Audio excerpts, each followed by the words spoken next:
In Alberta, the province's entire health board has been axed. The minister fired all members of the Alberta Health Services Board after they refused to pay back massive executive bonuses. Mike Blanchard has more on this story, and he joins us now live from Calgary. So, Mike, this seems like a drastic turn of events. What happened?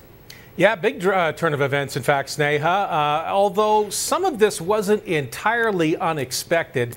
I think many people, many political watchers in this province expected that the chair of the board, Stephen Lockwood, his days were certainly numbered after some of the events earlier this week. But to see the entire board get fired, that probably came as a bit of a surprise for some people, although not entirely unprecedented by this government. They've fired boards before. They fired an entire school board in Calgary many years ago because it was out of step with philosophy and over some minor squabbling, but that's another issue. Now, the Alberta Health Services Board oversees it's essentially the bureaucratic arm for healthcare delivery in this province, and tensions have been brewing for months over executive bonuses being paid out to AHS board members. We're talking millions of dollars in executive bonuses, in fact. And just yesterday, I guess this got ratcheted up to another level. Health Minister Fred Horne had more than requested. It almost seemed like a decree or a demand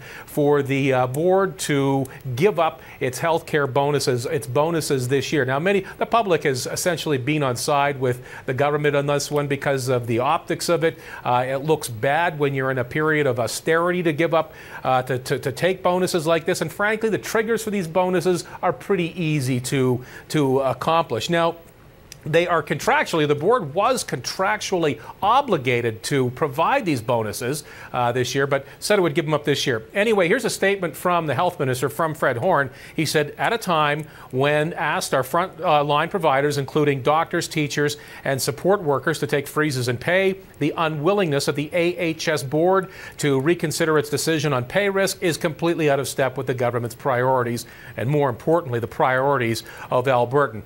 Now, one thing that was a bit surprising this morning, Sneha, was Horne did reveal that some of the board members had tried voluntarily to give up their bonuses for this year, but the board rejected that offer. And I think that a lot of people are going to find that offensive. Yeah, it certainly is, and it certainly does add another twist to the story. Thank you so much, Mike. Oh, anytime. That is Mike Blanchard reporting live for us in Calgary.